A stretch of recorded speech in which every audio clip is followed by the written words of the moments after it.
etc.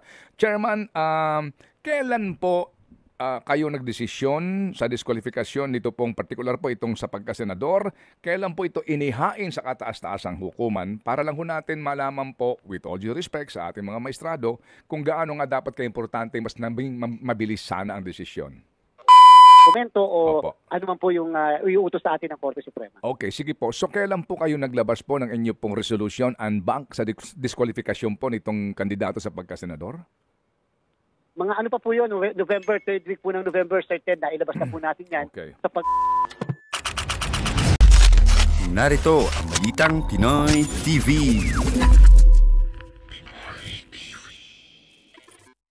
Chairman George Garcia po ng COMELEC sa napaka-importanteng isyong pambayan dahil ito po may pakialam tayo because halalan po ito at may karampatan pong gastos din ito.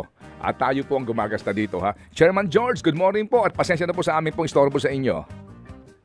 Magandang umaga po, Sir Ted, at sa ating mga kababayan, magandang umaga rin po. Okay, ano po ang implikasyon nito ng ipinalabas pong desisyon ng Supreme Court para po pigilan kayo na idiskwalipika ang ilang pong kandidato nasyonal at lokal dito po sa usapin po ng paghahanda sa halalan? Please go ahead. Sir Ted, Ma'am DJ Chacha, 5 po yung na-issue na temporary restraining order ng Korte Suprema. Although hindi pa po namin officially received pero announced na po, 4 ay local at 1 po ang national. Sa local po, Sir Ted, wala pa naman po kami problema kung tutuusin doon sapagkat, Sir Ted, hindi pa naman kami nag-iimprenta doon sa mga lugar kung saan nandun yung mga local candidates.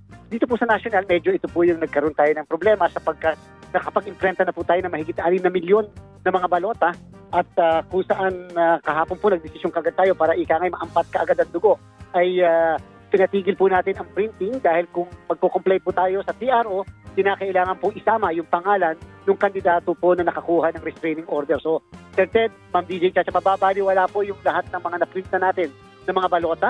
Babaguhin po namin, Sir Ted, Ma'am DJ Chacha, yung pong election management system. Sistema po kasi yan Babaguhin ang database, pagkakaroon ng bagong serialization, and therefore, may mga proseso pa po kami i-undergo kasama yung trusted build bago po namin muling pasimulan yung pag-iimprenta ng balota.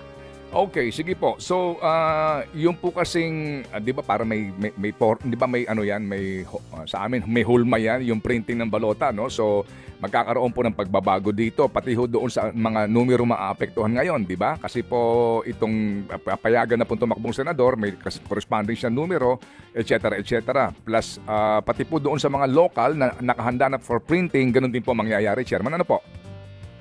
Tama po kayo, Sir Ted. Babaguhin po natin yung mga bilang, yung mga numero dyan po sa ballot phases po natin. In fact po, Sir Ted, pagka po national, lahat ng ballot phases ng buong Pilipinas, kasama rin po yung mga ballot phases abroad, ay kinakailangan natin baguhin upang maisama yung pangalan ng national candidate po na yan. Opo. And then kasi nga po kahit po ito ay ano po lamang restraining order, hindi pa din to final sa usapin talaga ng disqualification. So meaning maaaring tumakbo but at the end of the day baka din po magkaroon dito ng resolution eventually nga with finality kung disqualified pa talaga ang kandidato o hindi. Tama? No. Pwede po mangyari yan, Sir Ted. Okay. Pero siyempre po, ang isang TRO, Sir Ted, Ma'am DJ, ay immediately executory. Yes, sir. Kinakailangan mag-comply kaagad ang COMELEC na subject sa MR. Okay, sige po. Chairman, hindi ho siguro ako makapagtatanong ngayon agad-agad kung magkano ang nasayang na pera dito? Sir Ted, i-estimate na po natin 22 pesos ang isang balota, mahigit pong 6 na milyon yung pong mga balota na imprenta natin. Pagkatapos, siyempre, Sir Ted, yung pong mga ginamit ng mga ink, mga papel, at napakadami po naming tao ang involved sa verification ng mga ng mga balota po. Individually po kasi bine-verify ang mga balota, tama ba yung size, tama ba yung kulay, tama ba yung mismo mga pangalan na nakalagay dyan. Ipa po yung pagpapasok ng bawat isang balota sa lahat po ng mga makina na naandun po sa NTO. So more or less, yan po yung ating pong involved dito po sa mahigit 6 na milyon ng mga balota. Opo, doon pa lang po sa balota, that's 132 million kung 22 pesos times 6 million. Ano po, doon pa lang po yan sa mga balota, hindi pa kasama yung labor, etc.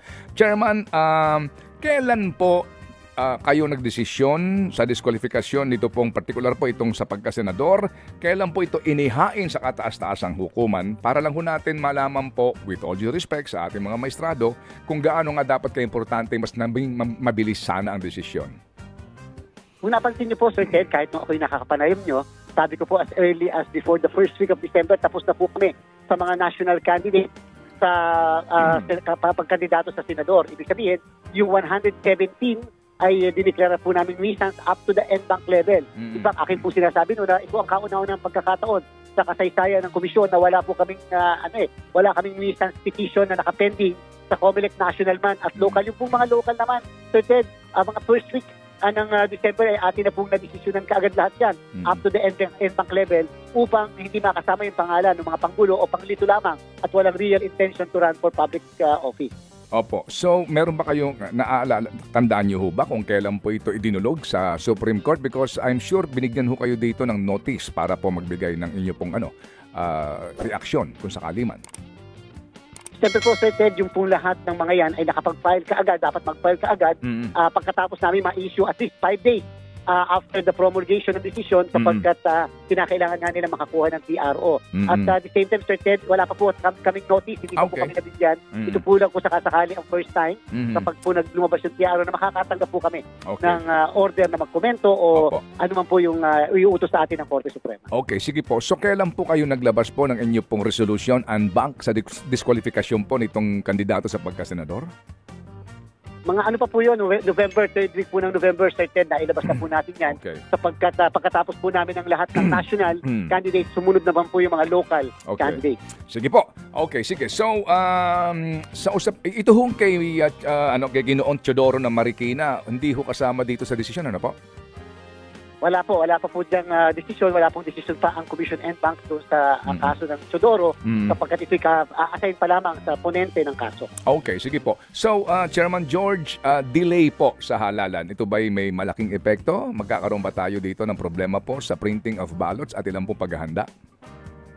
Sadya po talaga may delay, Sir Ted, ang mangyayari sa atin dito sapagkat mag-a-adjust po talaga tayo at hindi ko pa po masasabi sa inyo ngayon with all honesty kung kailan tayo makakapag-resume dahil nga po may mga gagawin pa kami na pagbabago sa mga election management system, sa mismong serialization, etc. And therefore, talaga po may delay tayo pero ginagaranti po natin sa sambayan ng Pilipino, wag po kayong mag-alala. COMELEC is in control of the situation at matutuloy po ang halalan natin surely sa Mayo 12. Ay, oo naman po, whether you like it or don't, talaga pong dapat na matuloy nga po ito. Wala na bang pending pa ngayon? Kasi baka na naman gagawa kayo ng balota pagkatapos may panibago po na naman meron ba kayong alam? Na magkaalaman na po na maaga. Lamang po doon sa 117, Sir Ted. Madami pong nag-file doon na petition. Ang naging katanungan nga po sa akin kagabi, paano kung meron na naman po. Babaguhin po muli namin ang election management system at magsisimula muli kami sa zero sa pag-iimprenta ng balota. We will comply with the Supreme Court decision. Of course, bilang isa pong masunurin na officer of the court, kayo po ay siguradong susunod sa kautosan po ng ating kataas-taasan, kagalang-galangang hukuman sa ating pong republika. Yung contractor niya sa mga public works project ang namimigay ng ayuda at the time. This time nga tuloy-tuloy yan hanggang eleksyon na. Kapag po ganon, paano kaya ang magiging galaw at kilos ng gusto magreklamo? Ang kanyang kontratista sa public works ang tagapamigay ng ayuda. So definitely hindi sa bahay ng... Anyway, pag ganon na may mga dami sila, paano kaya yon? Sir Ted, kung ayuda po ang pinamimigay ng kontratista, teka po muna. Ako pananagutin ko ang DSWD sa ganyan. Bakit naman ang namimigay ng ayuda ay yung mismong kontratista? Samantalang maliwanag sa ating lahat na ang ayuda ay pinamimigay mismo ng social workers at nakadepende yan, yung criteria kung sino ang pamimigyan, doon sa kanilang matagal na, institutionalized na nga yan na nakaset up na criteria ng pagpili. Opo, Chairman, hindi po. Chairman, pinalalabas pong ayuda. Opo, pinalalabas pong ayuda but basically po, pera nung incumbent at ngayon po re-electionist at pera nga ito na pinalalabas pong ayuda. Kumbaga, simply, parang vote buying na Ganun po nangyayari. Nangyari na po ito last election actually, kaya siya nanalo. First term niya. Tama po, Sir Ted. Opo, go ahead po. Papunta po talaga ako doon. At sabi ko nga po, kung iyan naman ay galing sa kanyang bulsa, pinapalabas lang na saan namimigay nito. Pero in reality, yan ay yung porsyento nung mismong politiko. Vote buying po yan.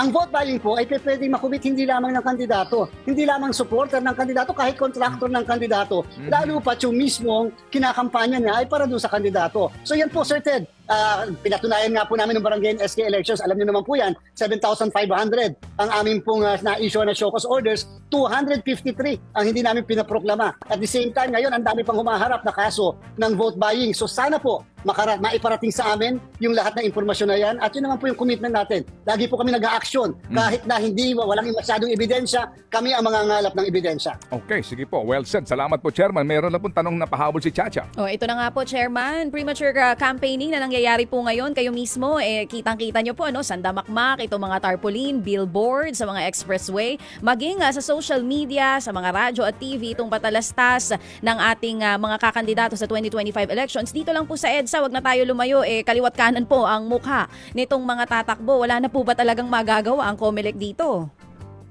Talaga pong sadyang kahit po ako personally medyo disappointed ako at sabi ko nga, diba po nung mga nakakaraan, sabi ko hinay-hinay naman sa mga kandidato, medyo konting pagtitimpi. Kaya lang po talagang yung gray area na yan ng ating batas nakakailanganin ng pagbabago, pagsususog ng pagbabago sa batas na nagsasabing sila ay hindi pa kandidato, aspirants lang sila at darating pa lang ang pagiging kandidato nila sa February 11 sa national position at March 28 sa local position. So ibig sabihin